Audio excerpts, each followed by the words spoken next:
नमस्कार दोस्तों, स्वागत है आप सबका वर्मा जी टेक्निकल पर। तो दोस्तों मैं आज आपको पढ़ाने वाला हूँ मध्य प्रदेश में एक पुरस्कार दिया जाता है विश्वामित्र पुरस्कार। तो ये 2019-20 में ये पुरस्कार किन-किन व्यक्तियों को दिया गया आपको पढ़ाने वाला हूँ ज़बरदस्त ट्रिक के साथ। अगर आपने वीडियो बिना स्किप किए पूरा देख लिया ना तो ज़िंदगी भर नहीं भूल पाओगे कि ये विश्वामित्र पुरस्कार 2019-20 किन व्यक्तियों को दिया गया और ये किनको दिया जाता है। ये सारे के सारे सवाल के जवाब मिलने वाले हैं आपको इसी वीडियो में। अगर आप मध्य प्रदेश की किसी भी एग्जाम की तैयारी करें जिसमें मध्य प्रदेश का जीके जीएस पूछा जाता है, तो समझ लो ये वीडियो आपके लिए बहुत काम का होने वाला है। इनसे ना दोस्तों डायरेक्ट परीक्षाओं में क्वेश्चन पुटअप होते हैं, डायरेक्ट आपसे पूछा जाता है। तो चलिए फिर ज़्यादा टाइम नहीं लेते हुए वीडियो की शुरुआत करते हैं और लेते हैं आज का हमारा कॉन्सेप्ट। तो सबसे पहले तो विश्वामित्र पुरस्कार के बारे में थोड़ा-सा बता देना चाहता हूँ कि विश्वामित्र पुरस्कार की शुरुआत हुई थी मध्य प्रदेश में 1994 ने 1994 में। अब विश्वामित्र पुरस्कार में ऐसे प्रशिक्षकों यानी कि ऐसे कोचों को, ऐसे ट्रेनरों को ये दिया जाता है जिसके कम से कम 2 खिलाड़ियों ने कितने खिलाड़ियों ने? जिसके कम से कम 2 खिलाड़ियों ने पिछले 5 वर्षों में यानी कि 5 सालों में कम से कम 2 बार राष्ट्रीय यानी कि जो नेशनल प्रतियोगिताएँ होती है या अंतर्राष्ट्रीय प्रतियोगिताएँ होती है, अंतर्राष्ट्रीय स्पर्धा होती है ना, उसमें 2 स्वर्ण, 4 रजत और 6 कांस्य पदक जीते हैं। यानी कि समझ में आ गया ना कि ये विश्वामित्र पुरस्कार ऐसे ट्रेनरों को दिया जाता है जिसके जो खिलाड़ी होते हैं ना उस खिलाड़ी ने कम से कम 2 खिलाड़ियों ने देखिए यहाँ पे 2 का आंकड़ा चले 2 खिलाड़ियों ने है ना कम से कम 5 वर्षों में 2 बार राष्ट्रीय, अंतर्राष्ट्रीय स्पर्धा में 2 स्वर्ण, 4 रजत, 6 कांस्य पदक जीते हो। इसमें विजेताओं को यानी कि जो कोच होता है ना उसको है ना 1 लाख रुपए कितने 1 लाख रुपए ब्लेजर और प्रमाण पत्र दिया जाता है। मतलब ये तो हो गया हमारा कि विश्वामित्र पुरस्कार किसको दिया जाता है, कब से दिया जाता है, ये हो गई हमारी सारी डिटेल। इससे भी परीक्षा में प्रश्न पूछे जाते हैं, तो ये तो आप घोल कर पी जाओ। अब मैं बताने वाला हूं कि मध्य प्रदेश के विश्वामित्र पुरस्कार 2019 में जिन्होंने बहुत अच्छा परफॉर्मेंस किया था उनको है ना 2019 के लिए 2020 में ये पुरस्कार वितरण किए गए। यानी कि इन्होंने 2020 में ये दिए जा रहे हैं, लेकिन इन्होंने काम कब किया था? इनकी ये जो इन्होंने जो ख्याति प्राप्त की थी वो की थी 2019 में। तो अभी 2020 के लिए ऐसा कोई पुरस्कार नहीं आया। ओके, हाँ ये बांटे जरूर 2020 में गए, तो आप इस बात का खासकर ध्यान रखें। अब चलते हैं हमारे अगले वाले कॉन्सेप्ट पे। तो दोस्तों सबसे पहले हमारे कोच है गिरधारी लाल यादव और ये सेलिंग के कोच है। सेलिंग मतलब ये नौकायान होती है ना, जो नौकायान प्रतियोगिता होती है उसका मतलब होता है सेलिंग। तो गिरधारी लाल यादव को सेलिंग के लिए क्या दिया गया? विश्वामित्र पुरस्कार। अब आपको कैसे याद रहेगा कि गिरधारी लाल यादव का संबंध सेलिंग से? डायरेक्ट क्वेश्चन पूछा जाता है कि इनमें से निम्नलिखित में से सेलिंग के कोच कौन है या इनमें से किसका संबंध सेलिंग से है? तो आपको याद रखना है गिरधारी लाल यादव सेलिंग। कैसे याद रहेगा? आप देखिए बहुत आसान ट्रिक बता रहा हूं। देखिए क्या है हमारी ट्रिक। तो ट्रिक है दोस्तों ये सेलिंग से, तो आपको याद रखना सेल, जो मार्केट में सेल लगी रहती है ना, कपड़ों की सेल या अमेजन की सेल, है ना, तो वो जो सेल लगी रहती है वो सेलिंग याद रखना। सेलिंग से आपको क्या याद रखना है कि सेल याद रखना है। सेल यानी कि वो जो सेल लगी रहती है कपड़ों की, मार्केट की। तो मेरे को है ना दोस्तों ये जो सेल है ना, सेल लगी थी ना, तो मुझे याद है कि ये जो लाल जो धारी धारी वाली शर्ट है, ये देखिए गिरधारी लाल यादव। तो देखिए धारी से हम तो ये जो धारी है ना, इसमें जो शर्ट दिख रही इसमें लाल लाल सी धारियां आपको सबको दिखाई दे रही कि नहीं? पहले तो ये देखो, जिसको चश्मा लगना लगना हो ना वो लगा के देख सकते हो। ये लाल कलर की शर्ट है और इसमें ये धारियां दिख रही, कैसी धारियां? लाल धारियां। तो ये मुझे अच्छी तरह से याद है यानी कि यादव कि ये लाल धारी वाली शर्ट मैंने सेल से खरीदी थी। कब खरीदी थी? 2019 में। बस आपको इतनी सी इमेज याद रखना है और ये गिरधारी लाल यादव को आप कभी नहीं भूल पाओगे कि ये सेलिंग के कोच है। तो क्या है?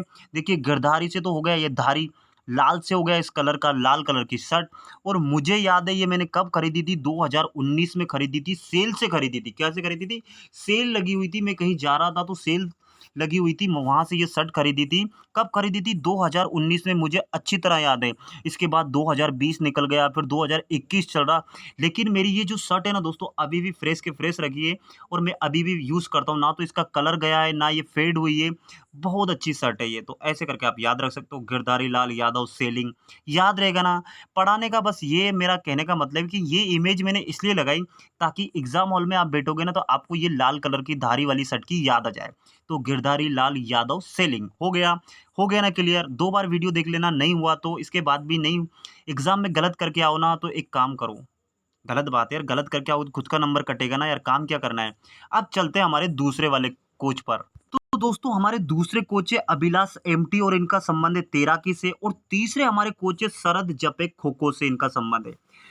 दोस्तों मध्य प्रदेश में जो 2019 में इन तीनों कोचों को विश्वामित्र पुरस्कार दिया गया था, और इसको बोलते हैं रेगुलर कैटेगरी, यानी कि रेगुलर कैटेगरी यानी कि हर साल दिए जाने वाले पुरस्कार। तो ये रेगुलर कैटेगरी में इन तीनों कोचों को ही विश्वामित्र पुरस्कार दिया गया था। अब अभिलाष एमटी तैराकी से इनका संबंध है और शरद जपे का खो-खो से संबंध है। ये आपको कैसे याद रखना है? तो बहुत आसान है, पहले मैं ये हटा देता हूँ, फिर आपको बता देता हूँ। देखिए अभिलाष को हम रिलेट कर लेते हैं अभिलाषा। भाई अभिलाष या अभिलाषा, अभिलाषा क्या मतलब क्या होता है? हिंदी में अभिलाषा का मतलब होता है इच्छा, और यहाँ लिखा एमटी, तो एमटी का मैं कर लेता हूँ एमपी, क्योंकि आप सब एमपी वाले हो, जितने भी वीडियो देख रहे हैं सबके सब एमपी वाले हैं, और अदर स्टेट के तो देख नहीं रहे हैं।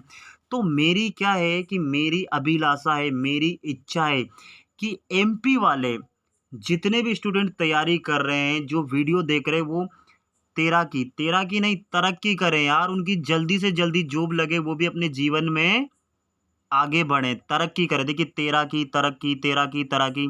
तो मेरी एक ही अभिलाषा है, एक ही इच्छा है, क्या? कि जो एमपी वाले स्टूडेंट है ना, बेचारे बहुत मेहनत करते हैं, वो जल्द से जल्द अपने जीवन में तरक्की करें और आगे बढ़े। तो देखिए अभिलाष एमटी तैराकी, बोलो याद रहेगा ना? इससे आसान कोई ट्रिक हो सकती है क्या? इससे आसान हो तो नीचे कमेंट कर देना।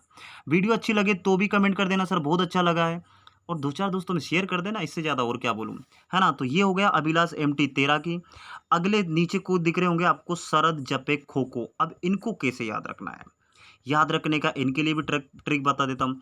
देखिए यहाँ पे लिखा सरहद, तो सरहद हम कर लेते हैं सरहद। सरहद का मतलब क्या होता है? वही सीमा यार, हमारी जो सीमा होती है ना, 2 देशों के बीच की बाउंड्री, उसको हम क्या बोलते हैं? सरहद बोलते हैं। बोलते हैं कि नहीं बोलते? जल्दी बताओ। सरहद, और सरहद पे लिखा है यहाँ पे, देखिए जपे लिखा, तो इस पे, सरहद पे यानी कि सरहद पर, जपे यानी कि जवान, सरहद पर जवान यार अपनी कर्तव्य के लिए, आपके लिए, देश के लिए अपनी जान तक खो देते हैं, खो देते कि नहीं खो देते थे? कभी दुश्मन ने हमला कर दिया, तो लेकिन वो पीछे नहीं हटते, भले उनकी जान चली जाती है, यानी कि वो सरहद पर भले अपनी जान खो देते हैं, लेकिन वो कभी अपने कदम पीछे नहीं हटाते हैं। तो ऐसे जवानों को सबसे पहले तो मेरा सैल्यूट है, और आप जितने भी वीडियो देख रहे हैं ना, आपसे मेरी एक ही गुजारिश है कि जहाँ भी कोई भी मिलिट्री का जवान मिले ना, तो यार उनका सम्मान ज़रूर करें, उनको कैसे न कैसे उनकी हेल्प करें। चाहे उनको पानी की बोतल दे के आएँ, या उनको नाश्ता करवाएँ, या जो भी जितनी आपकी सेवा हो सके ना, उनकी सेवा करना चाहिए। क्योंकि यार आपको पता है कि वो सरहद पे हमारी रक्षा कर रहे हैं, हम रातों में चैन की नींद सो रहे हैं, तो ये किसकी वजह से? उन्हीं जवानों की वजह से। तो सरहद पर जवान अपनी जान तक खो देते हैं, तो बोलो याद रहेगा ना, सरहद जपे खो-खो। इसके बाद भी एग्ज़ाम में गलत करके आए ना, तो आके मिलना मुझसे अलग से, है ना? फिर बताता हूँ मैं आपको, है ना? तो ये हो गए हमारे 3 रेगुलर कैटेगरी वाले। अब एक इसी में दिया जाता है दोस्तों लाइफ टाइम के लिए। तो लाइफ टाइम के लिए किसको दिया गया वो भी बता देता हूँ। तो दोस्तों लाइफ टाइम के लिए दिया गया श्री चिंतामन कश्यप को। अब कैसे याद रखना है? लाइफ टाइम अचीवमेंट पुरस्कार श्री चिंतामन कश्यप, कैसे याद रखना? अब देखा यहाँ लिखा है लाइफ, यानी कि ज़िंदगी। अब दोस्तों लाइफ को लेके तो हम चाहे स्टूडेंट हो, हमारे मम्मी-पापा हो, सबके मन में चिंता रहती है। देखिए चिंता रहती है मन में कि लाइफ कश्यप कैसे निकलेगी, कैसे कटेगी, पता नहीं जॉब लगेगा, नहीं लगेगा, धंधा पानी करेंगे, बिज़नेस करेंगे, ये करेंगे, वो करेंगे, पता नहीं। देखिए लाइफ को सेटिंग होने के लिए ना, अचीवमेंट यानी लाइफ में अचीवमेंट पाने के लिए ना, हमेशा मन में चिंता लगी रहती है। देखिए चिंता मन लगी रहती कैसी? कि यार लाइफ कैसे सेटलमेंट होगी, पता नहीं हमारे कौन से डिपार्टमेंट में जॉब लगेगी, फिर हमारी शादियाँ होगी, फिर हमारे ये होंगे, फिर वो होंगे, है ना? समझ में आ रहा होगा ना? सही बोल रहा हूँ ना? सबके मन में ये क्वेश्चन चल रहा है कि नहीं, पहले बताओ, नीचे जल्दी बताओ, कमेंट कर देना कहाँ सर बिल्कुल सही बोल रहे हो। तो ऐसे करके लाइफ को सेटलमेंट को लेके लाइफ में अचीवमेंट पाने के लिए ना मन में हमेशा चिंता लगी रहती है। देखिए चिंतामन कश्यप, इसके अलावा आपको और कोई ट्रिक याद नहीं करना है। तो बताओ ईमानदारी से कैसा लगा वीडियो, ट्रिक कैसी लगी? इसी प्रकार के ट्रिक पाने के लिए जिसने अभी तक चैनल को सब्सक्राइब नहीं किया ना, मध्य प्रदेश वाले हो तो सब्सक्राइब कर लो, है ना? और दोस्तों इसके पहले हम 50 से 60 वीडियो ट्रिक के साथ पढ़ा चुके हैं, जिससे ना सीधे-सीधे एग्ज़ाम में प्रश्न पूछे ही जाते हैं। तो अगर आप किसी भी एग्ज़ाम की अभी हाल ही में रिसेंटली कोई एग्ज़ाम देने जा रहे हैं, जैसे कि पीएससी का एग्ज़ाम होने वाला है 25 जुलाई को, तो ये वीडियो देख के ज़रूर चले जाओ। इस वीडियो की डिस्क्रिप्शन में मैं लिंक दे दूँगा, वहाँ से जाकर सारे वीडियो देख मारो। आपके है ना यहाँ से सीधे-सीधे क्वेश्चन फँसेंगे और आप चुटकियों में इसको सोल्व कर देंगे। तो चलिए फिर इसी के साथ मैं विदा लेता हूँ। जय हिंद, जय भारत, आप सबका दिन मंगलमय हो।